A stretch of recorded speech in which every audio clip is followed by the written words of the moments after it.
ब्रह्मा विष्णु महेश अजर अमर नहीं है। इनका भी आविर्भाव अर्थात जन्म तथा तिरोभाव अर्थात मृत्यु होती है। प्रमाण के लिए देखिए देवी भागवत महापुराण। ब्रह्मा, मैं, विष्णु और शिव यह तुम्हारी प्रभाव से जन्मवान है। तो हम तो जन्मवान हैं, हमारा तो जन्म होता है और मरते हैं, नित्य नहीं है, हम अविनाशी नहीं है। फिर इंद्रादि दूसरे देवता नित्य किस प्रकार हो सकते हैं?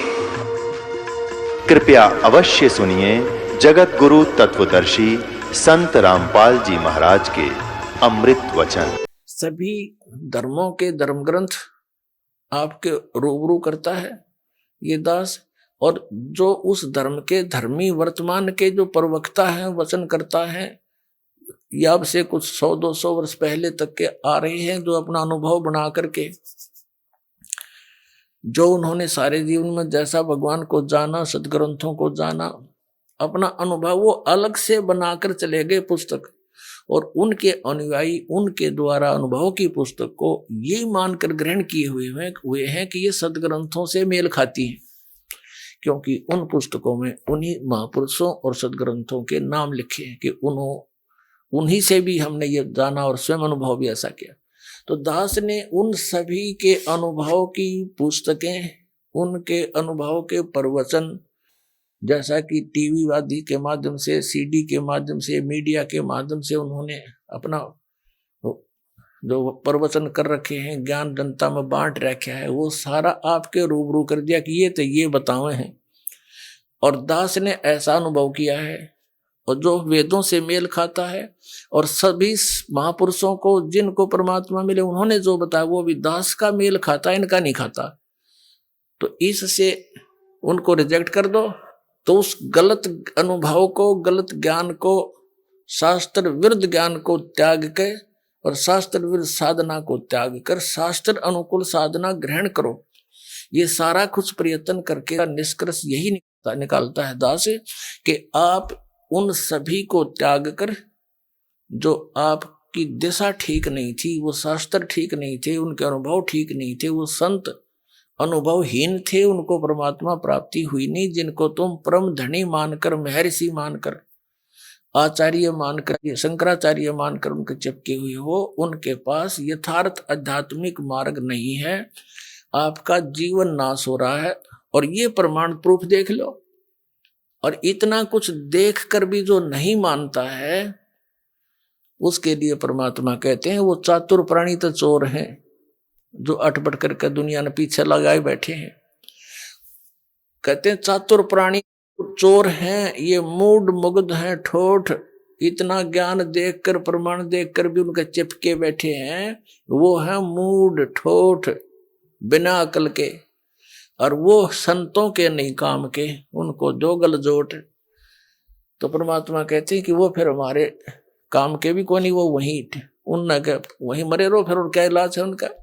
इतने प्रमाण देखकर और फिर विष खाने की तैयारी में, तो या तो वो नशे में है या कति मूढ़मती। फिर क्या बताते हैं कि जानबूझ साची तजय। एक भक्त ने अपने गुरु को कहा कि गुरुदेव आप संत हैं, और संत वही हो जो सच्ची बोले। पहले तो उसने उसको तैयार किया नो विवश करने को कि ये कदे अटपट ना कर जा। और भगत भगवान के मार्ग में झूठ बोलो, भगत कैसा है? कहाँ बेटा बच्चा ऐसा ही है कि आप अपनी आत्मा से बताइए, जो पुस्तक ये मैंने पढ़ी है और ये आपके अनुभव के विपरीत है, या सच्ची है या झूठी। तो उसने कहा भाई तेरे को सच्ची लगती होगी तू ग्रहण कर ले, मैं तुझे बाधा थोड़ा ही कर रहा हूं, मुझे तो अच्छी लगती नहीं। तो उनको कहते हैं जानबूझ साची तजय और करे झूठते ने, ताकि संगत है प्रभु स्वप्न में बना दे। इसे दुष्ट के दर्शन भी नहीं करे, सपने में भी जानबूझ कर। किस लिए?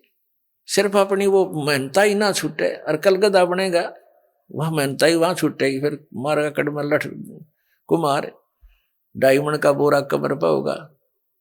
तो हमने जो भी संत महंत आचार्य ऋषि महर्षि शंकराचार्य संत हैं, ये सभी परमात्मा के लिए ही निकले हैं। अभी तक तो चलो जैसा भी हम धोखे में थे, संत भी थे और भगत भी थे। अब इस दास ने कति क्लियर कर दिया। अब इन संत महंतों ने या तो ये बताना चाहिए कि रामपाल झूठ बोला है, एक पॉइंट गलत सिद्ध कर दो मेरा, और नहीं तो अपना कल्याण कराओ। आओ, मान बढ़ाई क्या है इसमें?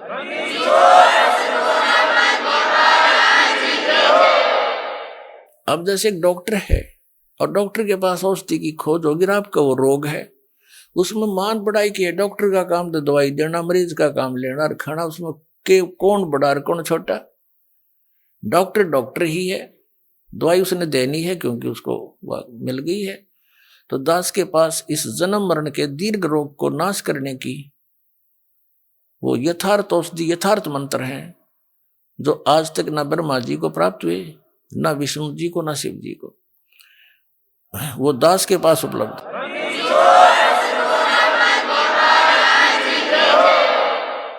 तो पुण्यात्माओं, ये जितने भी सतलोक का ठेका ले रहे थे, इस पंथ, इनको कुछ भी ज्ञान नहीं था। हमारे वेद बताओ, परमात्मा निराकार मनुष्य सदृश राजा के समान देखने योग्य, वहां से गति करके आता, अच्छी आत्माओं को मिलता है। वो परमात्मा 3 प्रकार से सबकी देखभाल करता है, धारण पोषण करता है।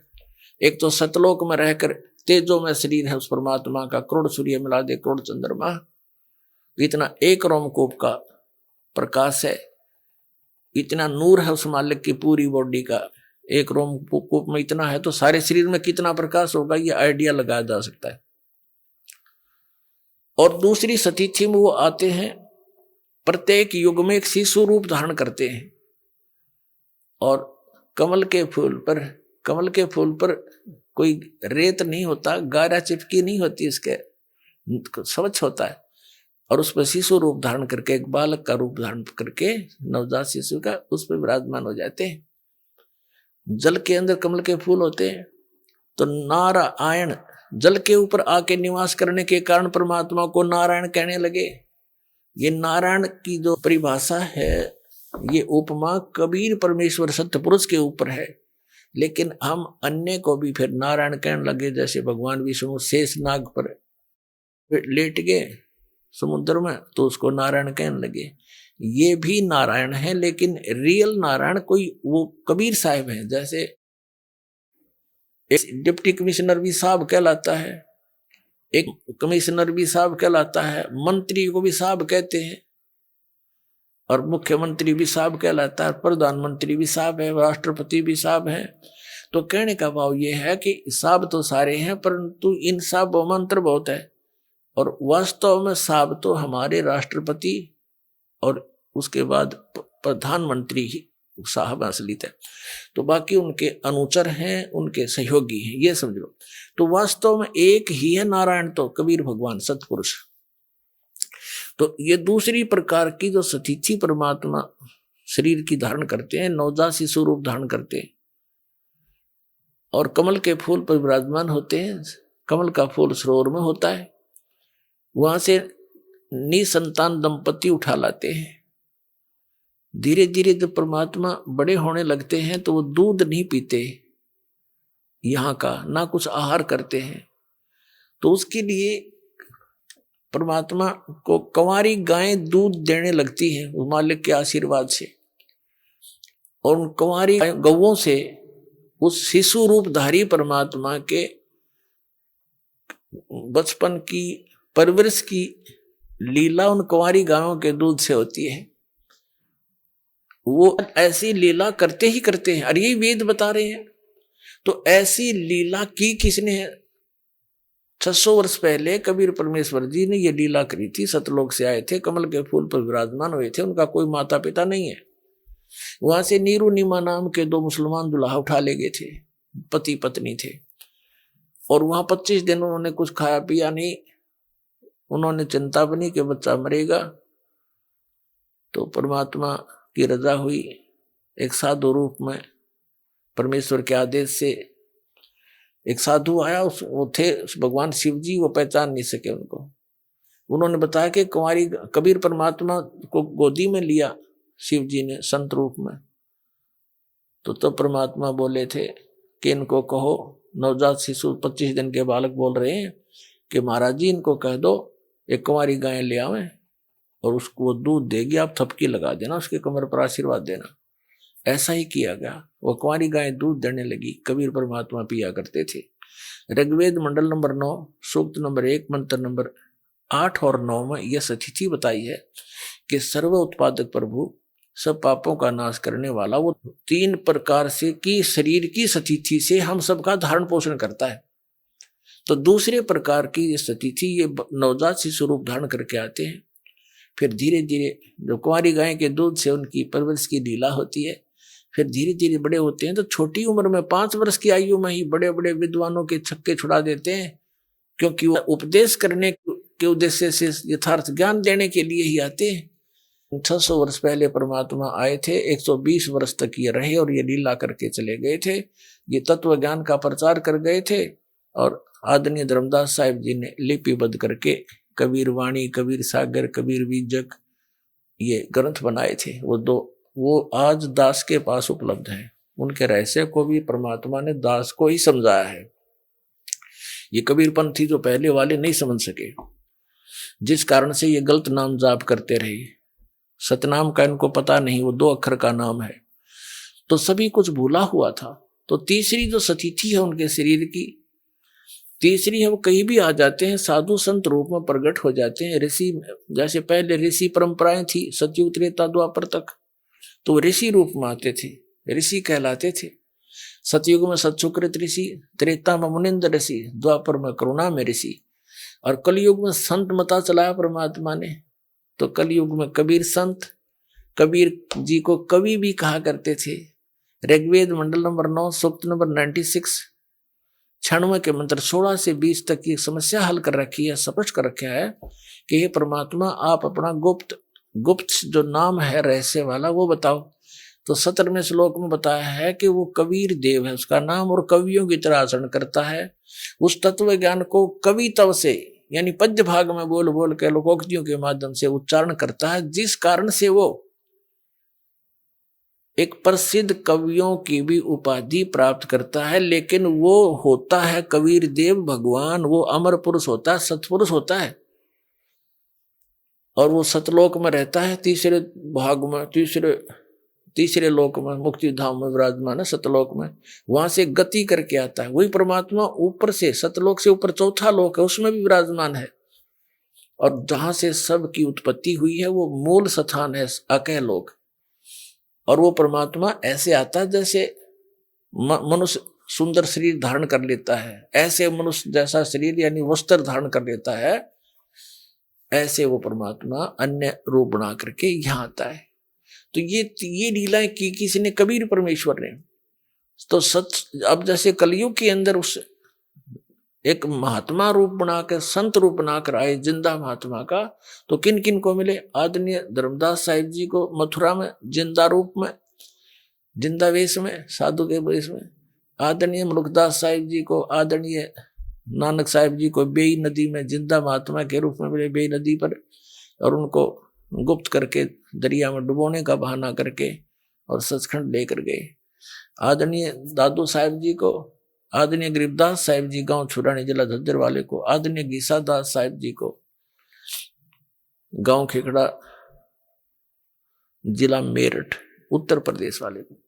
तो ये जो लीलाएं वेद सदग्रंथ बताते हैं, वो लीला किसने की? कबीर देव ने। कबीर साहब जो काशी के अंदर धानक दुल्हा रूप में रहे थे, जब वेद जिसका गुण गावे, आंखों देखा संत बतावे, वह लीला करी किसने? कबीर साहब ने। तो हुई इज गॉड, कबीर दुल्हा धानक, कबीर इज गॉड, वो कबीर परमात्मा है।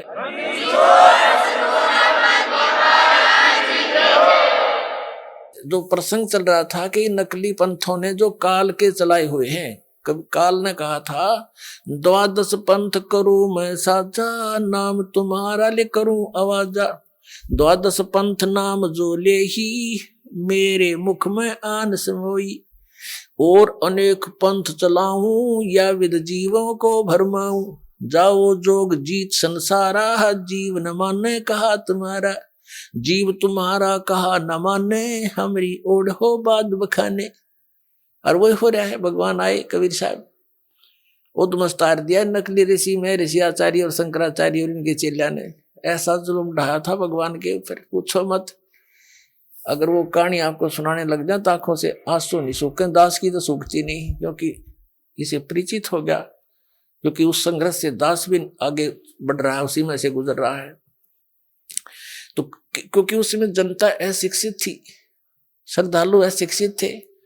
एक संस्कृत भाषा के जानने वालों को महर्षि और महापुरुष की पदवी दे दी गई थी हमारे द्वारा। अब परमात्मा ने पहले यह दया बख्शी कि अपने बच्चों को अक्षर ज्ञान कराया, और अब वो तत्व ज्ञान जो भगवान ने 600 वर्ष पहले बोला था, दास ने उन सदग्रंथों से मेल करके दिखा दिया कि जिसको ये अनपढ़ अशिक्षित कहा करते थे।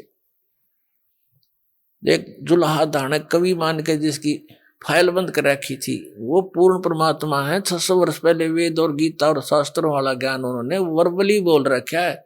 धर्मदास जी ने लिख रखा है सिंपल लैंग्वेज में, और वही वेद पुराण गीता बताते हैं। तो कौन है भगवान? तुम संस्कृत के जानने वालों को आज तक नहीं पता इनके गुण रहस्यों का, और 600 वर्ष पहले बता के गए हुए हैं। तो वो खुद परमात्मा है।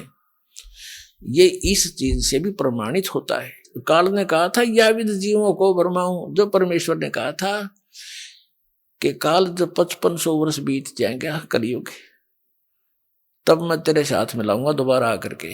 अभी तो मैं कुछ कहता नहीं, इतना कर ले तार ले, उद्मस्त ने जो तारना है। परमात्मा को पता था कि सतयुग त्रेता द्वापर में ये प्राणी दुखी ना होते, और जब तक ये दुखी नहीं हो लेता, इसके हर तरह से संसारिक जो सारे हैं वो समाप्त नहीं हो जाते, तब तक ये भगवान को मान नहीं सकता।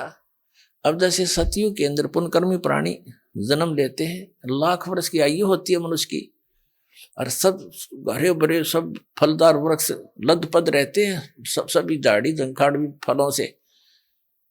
और जो पुण्यकर्मी प्राणी है वो भक्ति से ही तो पुण्यकर्मी बने हैं, साधनाओं से। तो इस जन्म में जैसी भी वो साधना कर रहे होते हैं, वो उसको सुख तो होता पूर्व जन्म के प्रारब्ध के कर्मों से, और वो सोच रहा कि मैं जो साधना कर रहा हूं इससे मुझे लाभ हो रहा है। तो इसलिए परमात्मा की सत भक्ति को 3 युगों में जीवों ने मान्या नहीं। अब कलयुग में हम कति भक्त उस पुण्यहीन हो लिए, जिस कारण से इस काल के द्वारा बताएगी, इनके एजेंटों द्वारा बताएगी साधनाएं, उन संतों द्वारा बताएगी, भगवान की भक्ति से हमें कोई लाभ होना नहीं था, क्योंकि वो तो शास्त्र विधि को त्याग के मनमाना आचरण है। श्रीमद् भगवत गीता अध्याय नंबर 16 के श्लोक 23 और 24 में कहा कि अर्जुन जो शास्त्र विधि को त्याग कर मनमाना आचरण करते हैं, उनको ना तो कोई सुख होता, ना उनकी गति होती है, और ना कोई सिद्धि प्राप्त होती है, यूजलेस। तो जिस कारण से उनके द्वारा बताई गई साधनाओं को करते करते भी बुरा हाल है इन प्राणियों का, तो फिर इन्होंने धनी बनने के लिए तो रिश्वत, मिलावट, चोरी ये अपना लिए, और टेंशन बुलाने के लिए गुट्टी सूटी लानी शुरू कर दी। ये कोई तरीका है? अब जो भगवान से हम इच्छा करते हैं, भगवान हमें सब कुछ दे सकता है, तो वो देने वाला भगवान का ज्ञान नहीं, कौन सा परमात्मा जो सब कुछ दे सकता है और सब दुखों का निवारण भी कर सकता है, उसकी तो हमारे को झलक भी नहीं लागण दी न ज्ञानियों ने। तो उसने स्वयं आकर ही अपनी जानकारी देनी पड़ती है। आप पे आरती, आप पे साजे, आप पे किंगर, आप पे बाजे, आप पे ताल झांझ झनकारा, आपने से आप देखे ना रहा। कह कबीर ऐसी आरती गाऊं, आप मध्य आप सुनाओ।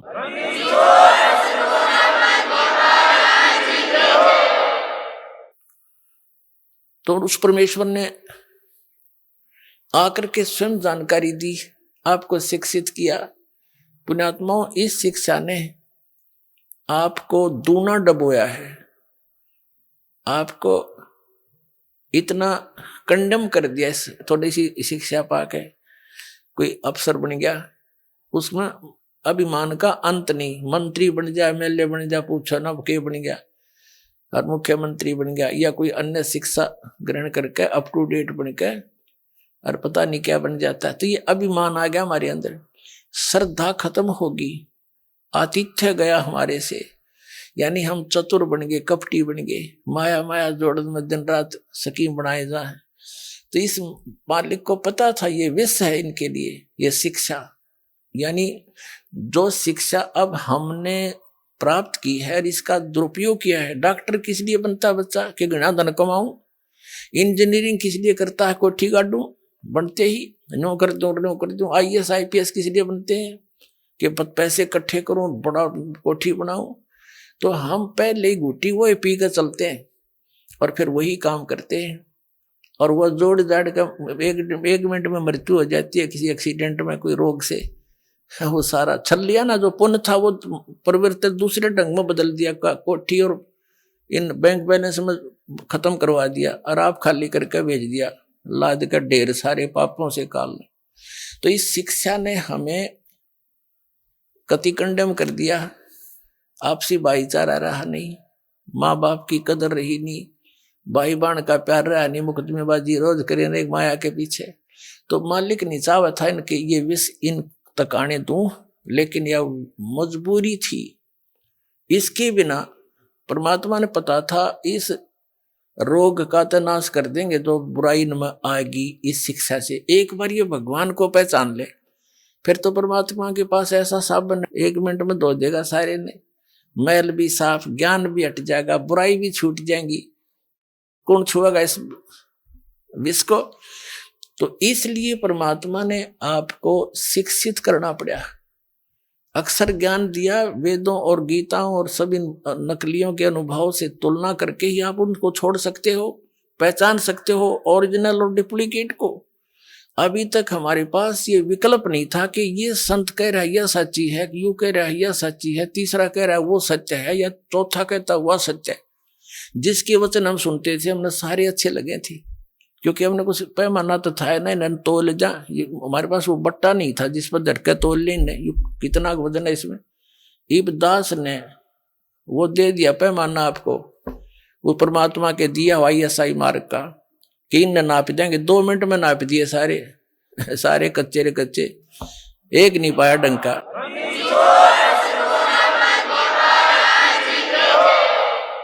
तो विश्व के वर्तमान के कोई भी संत शास्त्र अनुकूल साधक नहीं है, ना उनके अनुयायी है। तो दास की प्रार्थना यही है कि वो संत भी इस बात पे विचार करें, इसको मान बढ़ाई ना अड़ावें, अपना जीवन नाश ना करें।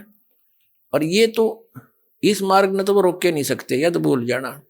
और जनता ने सबने आना पड़ेगा। 2 दिन पाछा होंगे वो पछताएंगे, और उन नकलियों को धक्काने भी गए कि उन्हें साची समझ कर भी ना मानने दिया हमारे को। अपने आत्माओं जो टीवी चैनलों पर चल रहा है परमात्मा का ज्ञान, ये कोई हम कोण में बैठ के गीत नहीं गा रहे, विश्व स्तर के चैनल है। और एक चैनल पर कहीं पर भी कोई छोटी सी कोई सूचना आ जाती है तो पूरे विश्व में फैल जाती है। और इसने 3-4 वर्ष हो गए परमात्मा के ज्ञान को चलते को, और कोई बोल के दिखाओ ज्ञान में, वो बकवाद तो करो कैसी, पर ज्ञान को कंडम करके दिखा दो, एक भी पॉइंट परमात्मा के जो दास ने ज्ञान बताया।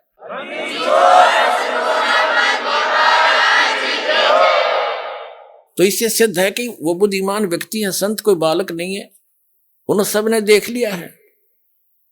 अरीब तो वो यहां रुके हुए हैं कि निम्बण दे जितने निम्ब है। एक पंडित जी था, काशी विद्यापीठ पर टिकाया वो ब्राह्मण। एक राजा ने कोई हवन कराना था, अनुष्ठान कराना था, उसका न्योता दिया, उसको रोजाना 1 रुपया दान दक्षिणा दे देते, वो पाठ करने लग गया। 1 महीने का कराना था। अब उस विद्वान की पत्नी अपना, क्योंकि पैसा मिलने लगने के बाद यू काल फिर अलग से रंग दिखाता है, वह बढ़िया तो कपड़े पहने और गले में अपने बढ़िया जेवरात आभूषण बनवा लिए। तो पानी लेने के लिए, जल लेने के लिए कुएं पे इकट्ठी होया करती बहनें। तो ब्राह्मणों के कुएं अलग होते थे, अन्य जाति वालों के अलग अलग हुआ करते थे। तो सब ब्राह्मणी इकट्ठी होती, तो वो पूछती कि ये नए नए आभूषण तू कैसे खरीद रही है? उसने बताया कि मेरा पति राजा के यहाँ कथा करने जाता है, मंत्र जाप करता, अनुष्ठान करता है, और राजा प्रतिदिन 1 चांदी का रुपया दक्षिणा देता है। तो उससे वार्ता हुई थी जिस बहन से, ब्राह्मणी से, उसने अपने पति के कान ठे कि आप यहाँ पड़े रहते हो, वो फलानी का घरवाला वहां जाता है और पाठ करता है, 1 रुपया डेली दक्षिणा देते हैं, और भी पंडितों की आवश्यकता है। वो कह रही थी आप भी चले जाओ। तो पंडित जी कहने लगा मैं तो ऐसा देसी सा पंडित हूँ, और वो पढ़कार काशी विद्यापीठ, उसके बराबर में मेरी दुकान चलेगी नहीं। वह उसका सिर होगी, तू तो ऐसे बहाने में लाया करे हैं, तू धक्के खानता अंडे और जाते अच्छा माल मिला जाता नहीं। ज्यादा करने से वो चला गया। और क्योंकि ऊपरली वेशभूषा तो ब्राह्मण की एक जैसी हो है, मंत्री से कहा जी मैं भी ब्राह्मण हूँ, कहा जब पंडित जी बैठो, उसका एक आसन लगा दिया और माला दे दी कि तो भी मोल दे, जब मंत्र के ले बैठ के। अब उन मंत्रों ने सुना कोई नहीं करता, वो पंडित अपने करते रहे, राजा लोग अपनी मौज मस्ती कहीं घूमते रहो। अब वो तो बोला अपने संस्कृत के श्लोक, उन्हें तो याद थे, जो पहले वाला विद्वान पुरुष था। दूसरा था अनपढ़ मेरे जैसा, वो तो बोला मंत्र जैसे भूर भव स्वय, वो नो को जो यू को है, जो यू को है, जो यू को है। अपना उसने भी 1 असरफी मिल गई सामने और 1 रुपया, मन में क्या, जो यूं को है, जो यूं को है। अगले दिन 2 दिन पीछे हुआ भी, फिर उसकी पत्नी भी लागी ऐसे हार श्रृंगार पैर के गई। वो तीसरी को पता लगा, उसने अपने पति को श्रृंगारा।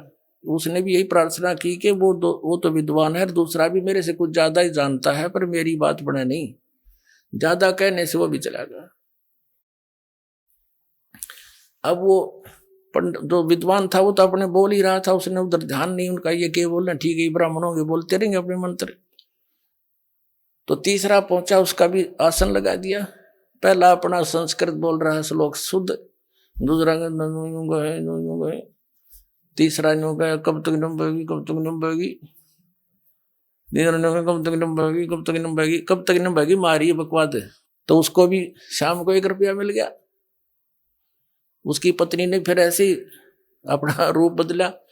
तो चौथे से भी फिर ऐसी ही बात हुई, चौथा भी शंकर का चला गया, उसका भी लगा दिया वहां पर आसन। अब पहले वाला तो बोलता है शुद्ध संस्कृत के श्लोक, दूसरा कहता है तीसरा कहता कब तक नंबेगी, कब तक नंबेगी, चौथा बोला नंबर दे जब तक नंबेगी।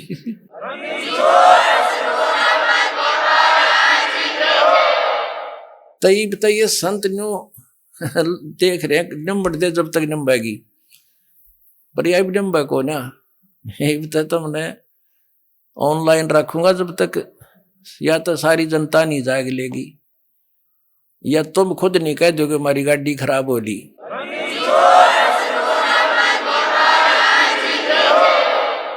एक भक्त कह रहा था कि 2-3 प्रकार के यात्री होते हैं। जैसे कोई बस जा रही है और बस रुकेगी और साथ में दूसरी बस खड़ी होगी, तो बुद्धिमान तो तुरंत समझ जाते हैं गाड़ी में कोई गड़बड़ है भाई, या झटके बटके मार के चल है, उतर कर तुरंत दूसरी में चढ़ जाते हैं। ये तो फर्स्ट टाइप के बुद्धिमान है। दूसरे ऐसे होते हैं कि कंडक्टर नीचे बढ़कर देखने लगेगा, वो समझ जाएगा कि ये तो गड़बड़ हो ली, तो तब उतरेंगे। और तीसरी टाइप के इसे निकट्ठू होते हैं कि कंडक्टर ड्राइवर भी दूसरी बस में चढ़ लेंगे ना, कति कंडम कह यार बिगड़ दी भाई, बोला जब उतरा कर उस गाड़ी में। तो ऐसे जो बुद्धिमान व्यक्ति हैं दास के संकेत को समझकर छोड़कर भाग जाओगे। उनकी खराब गाड़ियों को जिसमें सफर करना चाह रहे हो, पंचर हुई खड़ी, उनके टायर ने ट्यूब कुछ भी को ना, यानी कोई आधार ही नहीं है उनका गाड़ी का चलने का। राम नाम की गाड़ी जो बनाई बैठे हैं वो शास्त्र विरुद्ध साधक। और फिर शेष जब आओगे, जब उनके गुरुजी ने कह देंगे भाई सालो सचमुच हमारा तो हमारे पास ज्ञान नहीं था। वो भी बुद्धिमान व्यक्ति होता है जो न्यू कह दे भाई गाड़ी खराब हो रही या ठीक नहीं हो सकती और तुम अपनी व्यवस्था और कर लो। तो ये संत तो उन ड्राइवर कंडक्टर भी निकम्मे हैं, न्यू ना कहेंगे हमारा द्वारा भक्ति नहीं है, और जाओ तुम ले लो नाम्बर वाला जाके, ये तो उनसे भी नालायक है फिर तो कहने का भाव ये है पुण्यात्माओं, अब ये परमात्मा कबीर जी का आदेश है कि पूरे विश्व में ये सत संदेश जावेगा, पूरी पृथ्वी के जीव प्राणी परमात्मा के बच्चे बतेरे युगों से दुख पा रहे हैं, अब ये इस नाम को ग्रहण करेंगे, सतनाम को। न इसकी छींट भी ना लगने दी थी परमात्मा ने, अरे डंडोरा पिटवा दिया, अब बखेर रखा आपके ऊपर, वर्षा करवा दी सच्चे ज्ञान की, और सतनाम चौथे महीने मिल जाता है, और सार नाम भी अब आपको मिला प्राप्त हो रहा है, जिसको आज तक ये ऋषि महर्षि समझ भी नहीं सके। तो अब ये पूरे विश्व में जाएगा और सभी संतों को इस सत्य ज्ञान का लोहा मानना पड़ेगा, और उनकी भलाई है वो माने इस बात को, और अपना भी कल्याण करावें, और उस परमात्मा के बच्चों को काल के उसमें भाड़ में ना झोंकें। अब जो प्रसंग चल रहा था कि कबीर परमात्मा सतलोक में जिंदा महात्मा के रूप में लेकर के उस प्यारी आत्मा गरीबदास जी को लेकर पहुंचे। जब गरीबदास जी ने देखा कि एक रूप में परमात्मा सिंहासन पर बैठे हैं और वहां एक चंवर रखा था, करोड़ सूर्य करोड़ चंद्रमा मिला दे ऐसा उनका एक रोमकूप का प्रकाश, मनुष्य सदृश है, सिर पर मुकुट, ऊपर छत्र है। तो नीचे से जो महात्मा जिंदा महात्मा के रूप में, महाराज के रूप में, संत के रूप में परमात्मा आए थे गरीबदास जी को साथ लेकर के, तो वो जिंदा महात्मा ने वहां से चंवर उठाया और परमात्मा के उस तेजो में रूप में जो सिंहासन पर बैठे थे उस पर चंवर करने लगे, जैसे सेवक गुरु जी पर करते हैं या राजा लोगों पर चंवर हुआ करते थे। गरीबदास जी ने सोचा कि भगवान तो ये हो गया जो तख्त पर बैठा है, सिंहासन पर बैठा है, तख्त माने सिंहासन ही होता संत भाषा में, और जिंदा महात्मा ये बाबा जी तो एक नौकर दिख है इनका। इतने में उसके मन में इतना आया ही था, तभी वो तेजो में शरीर वाला भगवान सिंहासन छोड़ के नीचे खड़ा हुआ और उस संत महात्मा रूप में परमात्मा से कहा कि भगवान विराजमान हो। वो कबीर साहब जिंदा महात्मा बैठे सिंहासन पर और चंवर करने लगे, वो तेजो में रूप वाले भगवान उस जिंदा बाबा के ऊपर जो सिंहासन पर विराजमान हुए। अब गरीबदास जी सोच रहे थे कि भगवान और इस बाबा जी पर चंवर कर रहा है, ये कैसे। तो इतने में वो तेजो में शरीर जो था वाला जो शरीर यूं का यूं जिंदा महात्मा के शरीर में प्रवेश हो गया, और जिंदा महात्मा का जो नूर था एकदम उतना ही तेजो में शरीर हो गया और चंवर अपने आप होने लगा। तब परमात्मा ने कहा था आदरणीय गरीबदास साहिब जी को कि बच्चा, मैं पूर्ण परमात्मा हूं, सब ब्रह्मांडों का रचनहार हूं, मेरा नाम कबीर है। वेदों मुझे कबीर देव भी कहा है। कबीर साहब ने कहा वेद मेरा भेद है, मैं ना मिलो वेदन माही, और जौन वेद से मैं मिलूं वो वेद जानते नहीं। ये चारों वेद मेरा गुणगान करते हैं, उसमें मेरा कबीर देव नाम है। और मैं बनारस के अंदर काशी में धानक रूप में दुल्हे की भूमिका करके आया हूं, 120 वर्ष रहा था वहां पर। तब मैंने रामानंद जी को शरण में लिया और नानक जी को शरण में लिया। ऐसी बहुत सी सारा महापुरुषों की जानकारी दी। उनके गरीबदास जी के अंतःकरण में वो यथार्थ ज्ञान सारा फीड कर दिया, और आंखों देखा जो गरीबदास जी ने,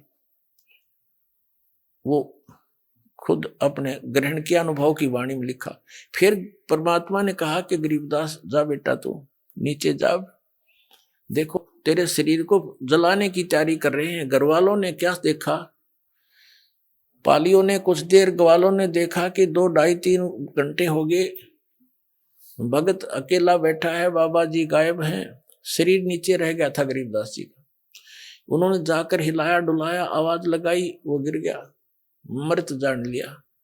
गांव वाले उठा करके गांव में ले आए, चिता पर रख दिया शाम के समय अंतिम संस्कार के लिए। तब परमात्मा ने कहा गरीबदास जा बेटा अब तू वापस, तेरे शरीर को सुहा करने वाले हैं।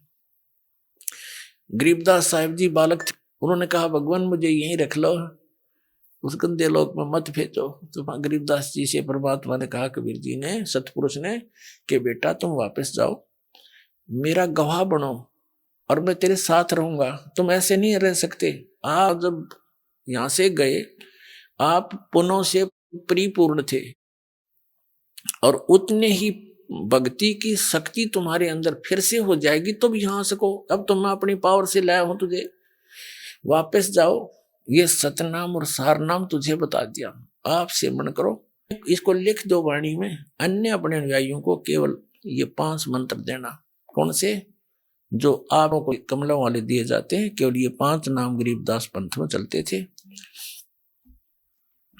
और आप जाओ, विलंब मत करो, आज्ञा का पालन करो।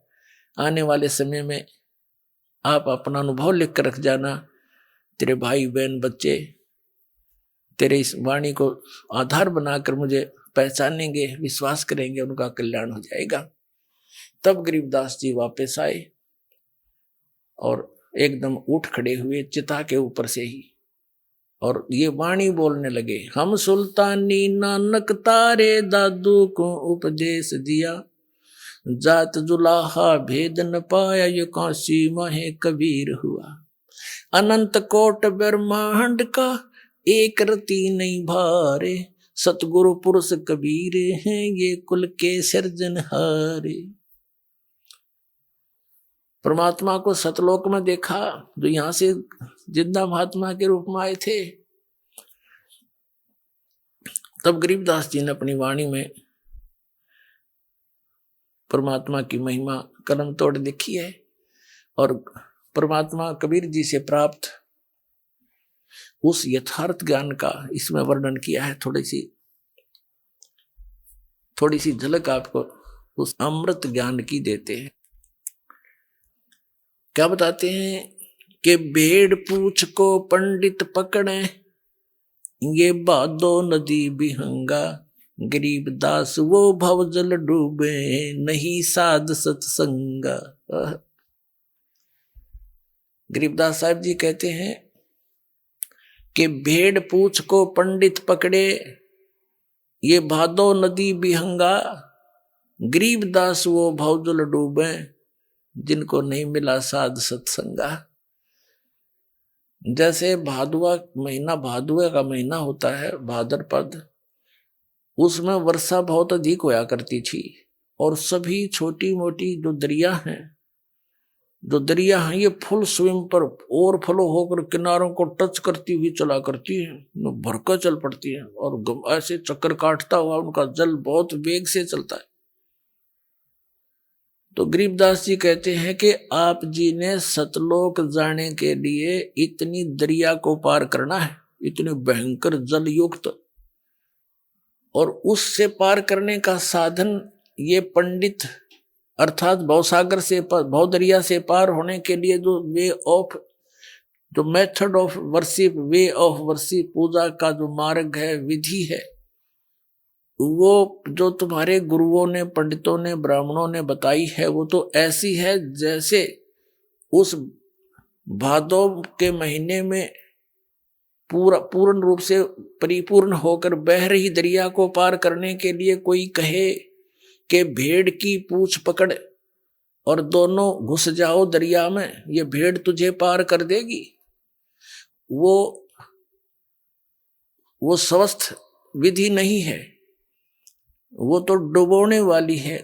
नौका, उसके लिए नौका चाहिए, अच्छा उसका खेवट चाहिए, ताकि वो भंवरों से बचा करके और दरिया से पार कर सके। तो वो पूर्ण संत की आवश्यकता है। राम नाम सही हो, सत भक्ति हो, वो नौका है राम नाम की। तो कहते हैं भेड़ पूछ को पंडित पकड़े, ये भादो नदी बिहंगा, गरीबदास व भवजल डूबे, जिनको नहीं साध सत्संगा। फिर बताते हैं मन मान सरोवर गंगरे, जहां से बिछड़ा वहां मिलाऊं, तुम सुनो शब्द पर संग रे। मन मान सरोवर गंग रे, जहां का बिछड़ा तहां मिलाऊं, तुम सुनो शब्द पर संग रे। गरीबदास साहब जी कहते हैं कि मन, ये मान सरोवर गंग रे, सतलोक जो है वो असली स्थान है तेरा, और जहां से तू बिछड़ा है तुझे वही मिला दूं। तू मेरे वचन सुन ले, मेरा ज्ञान सुनो। अपने आत्माओं, ये जो अधूरा ज्ञान हमें प्राप्त है, ये परमात्मा के विचार सुनने नहीं देता। जैसे एक बहन कह रही थी कि किसी परमात्मा की बेटी ने यहाँ से उपदेश प्राप्त, बहन ने अपनी सहेली से कहा कि इस समय टीवी पे हमारे गुरु जी का प्रोग्राम आता है, वो देखना। तो उसने अपनी सहेली के कहने से टीवी ऑन किया, और उस समय उसका दुर्भाग्य था और ज्ञान का अभाव। उसने क्या सुना कि 3 देव की जो करते भक्ति, उनकी कदे ना हो वह मुक्ति। और ब्रह्मा विष्णु महेश की भक्ति से मोक्ष नहीं हो सकता। उसने ये शब्द सुन दिया जब वह टीवी बंद। 2-3 दिन पाछे उस बहन ने फिर पूछा कि आप सुनती हो क्या मैं हमारे गुरु जी का सत्संग? ने बोली कदे भी ना सुनो। तो ऐसा गलत बात कहे हैं। क्या कहते हैं कि नो के फिर 3 देव की जो करते भक्ति, उनकी कदी ना हो मुक्ति, मत कृष्ण जी की पुजारण हो। तो पुणात्मा, तो यहाँ परमात्मा कह रहे हैं तुम हमारे शब्द का प्रसंग पूरा सुनो और फिर बात समझ में आएगी। तुम तो एक छोटी सी बात न सुन के बेतक जाती हो। गहराई से सुनो। क्यों कहा ऐसे नहीं, इतने दिन हो गए आज से पहले कोई कह के दिखाता कि इनकी भक्ति ना करना सरेआम। ये जो राधा स्वामी धन सतगुरु वाले हैं, इन्होंने खुल कर कुछ नहीं बताया। आप अपनी बताएंगे, लोग उनके पीछे लगेंगे। और दास ने तो सबके इतिहास दिखाए हैं कि ये नहीं करना, ये नहीं करना, ये करना, बस। और प्रमाण दिया है कि ये कहीं प्रमाण ही नहीं है इनकी भक्ति करने का। तो यहाँ परमात्मा कह रहे हैं गरीबदास साहब जी, मन मान सरोवर गंग रे, जहां का बिछड़ा तहां मिलाऊं, सुनो शब्द पर संग रे।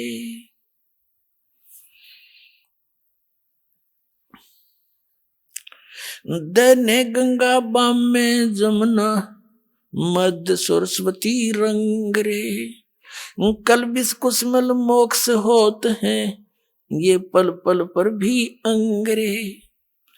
कहते हैं ऐसा सिमरण देंगे आपको श्वास उश्वास का।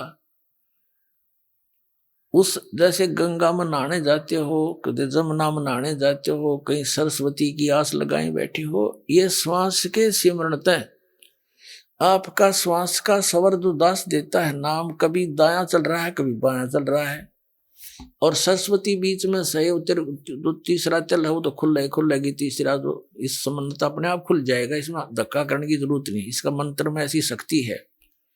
तो कहते हैं दाने गंगा, ये तो इला है, और बम में जमुना समझ ले, और बीच में सरस्वती तुम बताओ। सो वो 10वां द्वार वहां से स्टार्ट होगा, खुलेगा।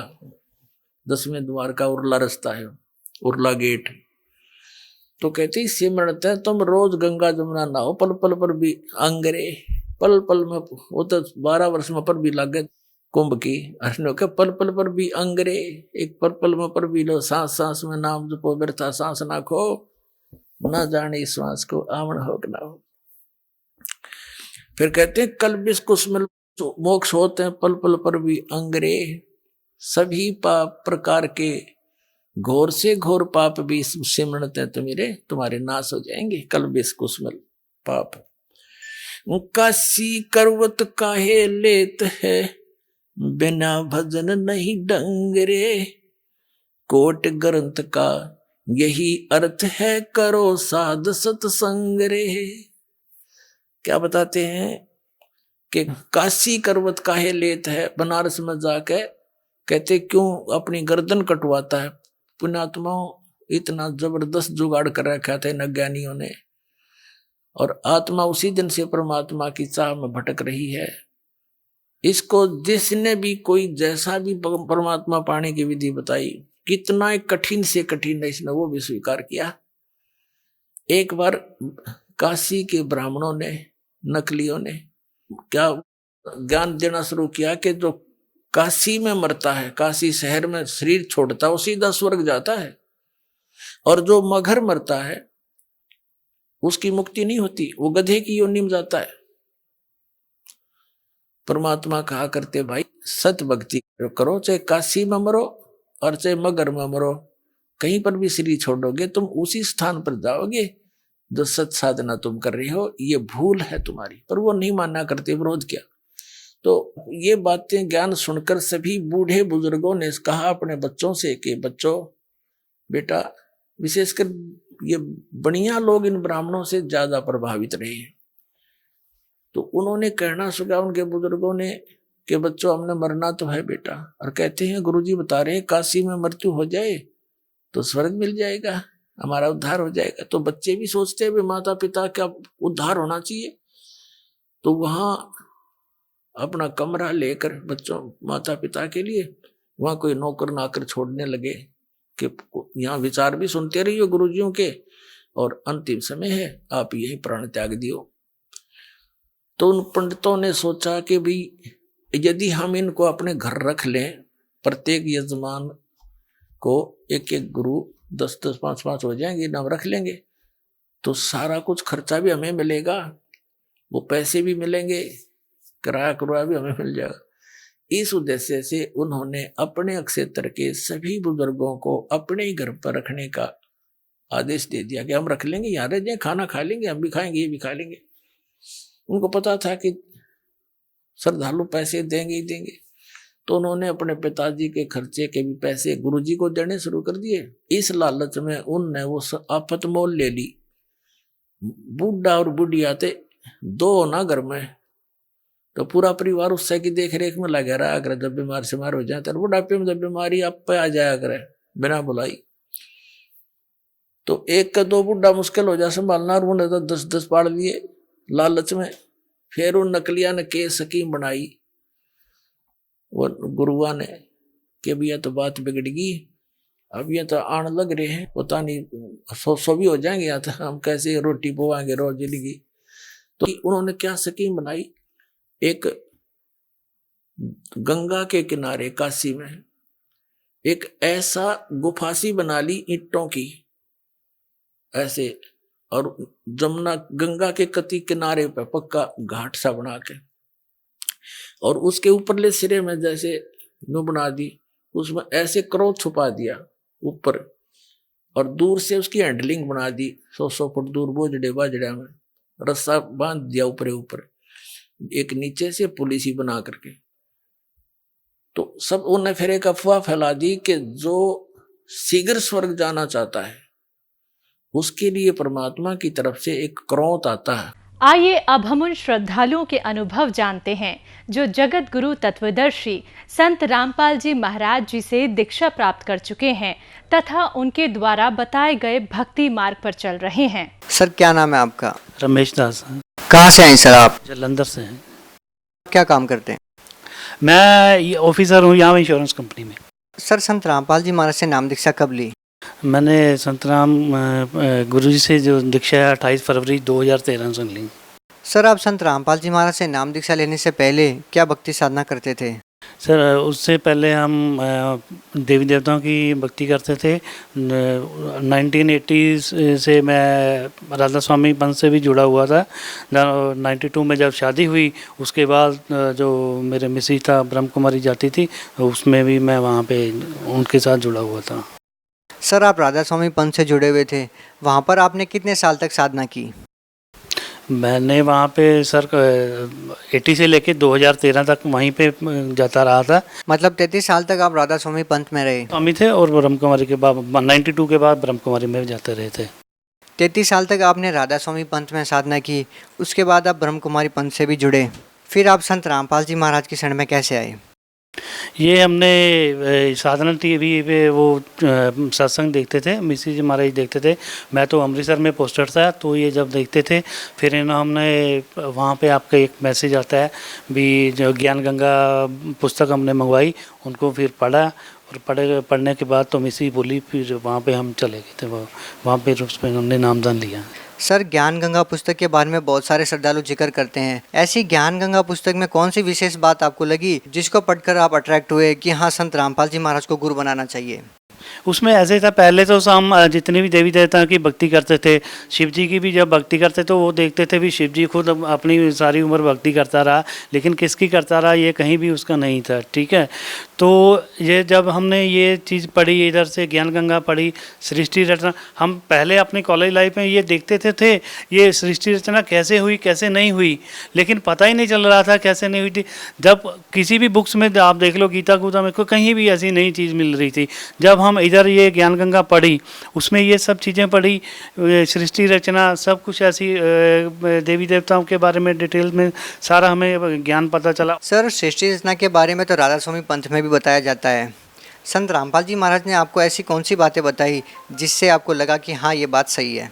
नहीं, उसमें राधा स्वामी पंथ में इतना डिटेल में नहीं बताया, उसमें तो ऐसे नहीं था, लेकिन इसमें शुरू जैसे ज्ञान गंगा में एक एक चीज़ बताई है विद उनके अथेंटिकेशन प्रूफ ने दिए, जो वेद हम जिनको बेसिक अपना बताते हैं, लेकिन और कहीं किसी भी धर्म में ऐसी कोई चीज़ है नहीं है, कोई लॉजिक ही नहीं बताता, कोई मतलब अथेंटिकेशन कोई बताता ही नहीं। आपको संत रामपाल जी महाराज जी के ज्ञान में और राधा स्वामी पंथ से जो आपने नाम दीक्षा ले रखी थी, उसमें आपको क्या भिन्नता लगती है? उसमें ऐसे था, हम पहले तो मैं बताता हूँ अपने भी, जब जो नए गुरिंदर जी आए हैं, ठीक है, हम वहाँ पे जाते थे तो शुरू में जब हम सेवा करते थे वहाँ पे लंगर सेवा करते थे, तो उसमें ज़्यादा कुछ हमें इतना पता नहीं चलता था, हम छोटे बच्चे थे ऐसे उससे भी कर रहे थे। जब हम थोड़ा बाद में जब पढ़े हुए गुरिंदर जी जब नए अभी इस समय जो यहाँ के प्रचारक हैं राधा स्वामी जी के हैं, वो तो बाद में हमें पता चला ये तो एक बिजनेसमैन है। वो पहले भक्ति तो की नहीं, क्योंकि जो भक्ति करने वाले होते हैं वो तो उन लोगों को बचपन से ही लगन होती है, जो क्योंकि जो जैसे अपने गुरु गोविंद जी थे, गुरु नानक देव जी से, सब कबीर साहब से, सबसे वो शुरू से ही करते थे। सर देखिए, गुरु नानक देव जी की एक वाणी में आता है कि सोई गुरु पूरा कहावे जो दो अक्षर का भेद बतावे। तो वो जो दो मंत्र है, क्या संत रामपाल जी महाराज भी वही दो मंत्र का जाप आपको बताते हैं? हाँ जी, वही तो बताते हैं, और किसी में हमें कभी पता ही नहीं चला कहाँ पे दो मंत्र का जो ज्ञान था हमें यहीं से पता चला है। सर देखिए, ये भी कहा जाता है कि गुरु नहीं बदलना चाहिए। पहले आपने राधा स्वामी पंथ से नाम दीक्षा ले रखी थी, अब आपने संत रामपाल जी महाराज को गुरु बना लिया है। कहा जाता है कि गुरु बदलना पाप होता है, क्या आपने गुरु बदल के सही किया? ये तो ऐसे है, गुरु जब हमें पूरा सेटिस्फेक्शन ही नहीं होगा तो हम उसमें क्या, उसमें तो हमें कोई बुराई नहीं आएगा गुरु में चेंज करने में। जैसे मैं अपने बेटे की बात बताता हूँ कि कहीं से जैसे कोई ट्रीटमेंट करवा रहा है, ठीक है, अगर वहाँ पे सेटिस्फेक्शन नहीं होती तो मैं दूसरी जगह करवाऊँगा, तो अपने आप को। सर, क्या विशेष कारण था कि आपको संत रामपाल जी महाराज जी की शरण में जाना पड़ा? ऐसे एक तो ये था भी वहाँ पे जितने भी जो आध्यात्मिक जो ज्ञान था वो मुझे कहीं भी नज़र नहीं आता था, ठीक है। सेकंडली ये जो था, यहाँ पे जब मैंने ज्ञान गंगा पुस्तक पढ़ी, इसमें मुझे बहुत चीज़ें मिली। ये पहले ऐसे थे जो संत सब कुछ बताते थे, जो एक जितनी भी नशा वाली चीज़ें हैं खाने पीने की, वो पहले ये बोलते थे जब तक ये चीज़ें तुम छोड़ोगे नहीं मैं आपको अपनी शरण में नहीं लूँगा। ये मुझे कहीं भी नहीं आज तक मिला। सर देखिए, संत रामपाल जी महाराज जी की शरण में जो भी जाता है उसको कोई ना कोई लाभ जरूर होता है। बहुत से लोगों की कैंसर तक की बीमारियां ठीक हुई है। सर, आपके साथ क्या अनुभव हुआ? मुझे आपकी जो बात का बिल्कुल सही है, मुझे आध्यात्मिक ज्ञान बहुत हुआ है, जो मैं सारी उम्र देखता रहा, कभी इधर कभी उधर कम घूमता रहा। और उसका दूसरी जो है, एक बंदे को मुझे फिज़िकल बेनिफिट्स हुआ है। मेरी जो शुगर थी 400 के करीब होती थी, मैं सर्विस करता था अमृतसर में, गिर जाता था 15 दिन में या महीने में गिर जाता था, कोई उठाता नहीं था। तो फिर जब से ये अपना गुरुजी का नामदान लिया, उसके बाद मेरी अभी शुगर भी बिल्कुल नियर अबाउट 130-135 है, और मैं आज तक कोई मेडिसिन भी नहीं खाता। उसके बाद दूसरा जो मुझे फाइनेंशियल क्राइसिस था, मेरे घर का अभी मकान नहीं बन रहा था 2-3 साल से, और मैंने अभी अपना मकान भी बना लिया। गुरुजी की असीम कृपा है, वो अभी कोठी बना ली हुई है, कोई दिक्कत नहीं है। सर आप कुछ रिपोर्ट्स लेके आए हैं, ये किस लिए? ये सर ऐसी था, ये मेरे बेटे की प्रॉब्लम थी, उसको कैंसर हो गया था, जो मुझे अमृतसर से भी पता चला है, और जो अमृतसर हॉस्पिटल है गुरु रामदास हॉस्पिटल, वहाँ से भी, और CMC वगैरह में उसमें कैंसर का है। क्या रिपोर्ट्स आई? उसमें जो कैंसर के सिम्टम्स थे। सर क्या है इन रिपोर्ट्स में? डॉक्टर ने क्या रिपोर्ट्स दी आपको? इसमें सर ये है, मेरे बेटे का गले में ना थोड़ा, इसमें थोड़ा क्लॉट्स है, लेकिन जब मैंने ये हॉस्पिटल है गुरु रामदास चैरिटेबल हॉस्पिटल, इसमें उन्होंने बोला था भी आपके इसमें वो कीमोथेरेपी होगी। तो कीमोथेरेपी बड़ी ख़तरनाक चीज़ होती है, 3-3 बंदे उसको उठाना पड़ता है। फिर उसके बाद ये CMC में है, CMC में भी उसका ये ट्रीटमेंट चल रहा था। CMC में उसमें जो उनका अभी जो ट्रीटमेंट किया था, जस्ट लाइक रेडियोथेरेपी किया था, भी वो कह रहे थे भी ये कुछ ज़्यादा ना हो, और कुछ अभी तक बेटा बिल्कुल ठीक है। ये देखना चाहे मेरे पास जब मर्जी आ जाए। मेरा मोबाइल नंबर है 9463052890, और जलंधर में है। जब भी रिंग करो, मैं आपके पास कहीं भी बोलो, ये अपनी रिपोर्ट्स लेके आ सकता हूँ, कोई दिक्कत। सर आपके बेटे का कैंसर ठीक हो गया, क्या आपके जो पड़ोसी हैं, जो आपके रिलेटिव हैं, क्या वो प्रभावित हैं? क्या वो मानते हैं कि वास्तव में संत रामपाल जी महाराज जी में शक्ति है? नहीं, बिल्कुल ये सही बात है, मानते हैं, लेकिन मैं अपनी बताता हूँ, हमारे घर में 14 फैमिली मेंबर्स हैं, वो टोटली राधा स्वामी में है, ठीक है। लेकिन कुछ ऐसे हैं वो हम लोगों को थोड़ा वो ये कहते हैं अभी ये तो उधर चले गए हैं, दूसरे में चले गए हैं, लेकिन उन लोगों को पता है हमारी क्या पोजीशन से अब हम कैसे हैं। कुछ ऐसे बंदे होते हैं, कुछ अपने शर्म के मारे वो दूसरी जगह जाना नहीं चाहते। हम भी अपने घर में लगाते हैं ये गुरुजी का सत्संग, सुबह रिमेनिंग अपना सुबह का पाठ होगा, नित्यनेम होता है, रिमेनिंग होती है, शाम को भी जो करते हैं आरती करते हैं, हम ऊंची आवाज़ में लगाते हैं। चलो ऐसे होता है, बंदा जब भी किसी दूसरी जगह में जाता है, हर एक बंदे का एक लाइफ में टर्निंग पॉइंट होता है। बंदा जाना तो चाहता है, लेकिन उसके अंदर कुछ विकार होते हैं, शर्म की मारी वो दूसरी जगह नहीं जा रहे। मैं इस धर्म में जा रहा हूँ तो दूसरे वाले मुझे क्या कहेंगे। लेकिन एक ज़िंदगी में एक जाता है बंदा, एक टर्निंग पॉइंट होता है लाइफ का। सर आप भगत समाज को क्या संदेश देना चाहते हैं? भगत समाज को यही संदेश देना चाहता हूँ, यहाँ पे हमारे TV पे 7:40 से लेकर 8:40 तक सत्संग आता है। अगर आप लोगों को कुछ डाउट है, लोगों की शर्म के मारे या पड़ोसियों के मारे ये नहीं बताना चाहते भी हम ये मतलब गुरुजी जो कोई ज्ञान दे रहे हैं, मतलब हम लोगों को, मुझे उन लोगों को अच्छा लग रहा नहीं आ रहा, कम से कम एक काम करें, अपने आप को सेटिस्फाई करने के लिए एक ज्ञान गंगा बुक्स मंगा के देखो, उसका कोई पैसा नहीं लगेगा। जस्ट लाइक एक SMS कीजिए, वहाँ पे 7:40 पे जो आता है सत्संग, उस पर एक नंबर डिस्प्ले होते हैं 3-4, तो आप उन पर एक जस्ट लाइक मैसेज डाल दो विथ अपना फुल एड्रेस, वो आपको बुक मिलेगी। लोगों के सामने नहीं पढ़ना है, छुप के पढ़ लो, कोई दिक्कत नहीं है। अगर आपकी मन की कोई शंका है, पहले किताब पूरी पढ़ो, शंका भी अपने आप आपकी पूरी हो जाएगी। सर और कुछ कहना चाहेंगे अपने अनुभव के बारे में, अपने एक्सपीरियंस के बारे में? नहीं, बस यही कहना चाहता हूँ भी मेरी तो भगत इनसे अपने पब्लिक से यही सब समाज से यही है भी, चलो दुनिया में तो ये सब चलता है, धर्मगुरु तो बहुत हैं, लेकिन ऐसा ज़िंदगी में कहीं और कोई मिलेगा नहीं जो विद ऑथेंटिकेट। हमने तो ज़िंदगी में ये सब जो सुने थे, ये वेद होते हैं, 4 वेद कुरान होते हैं, कभी देखा नहीं था।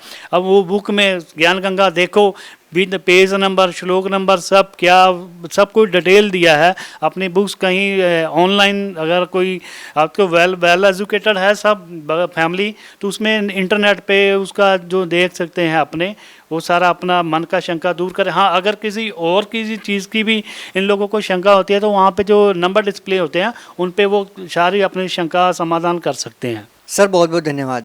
सत्संग जी।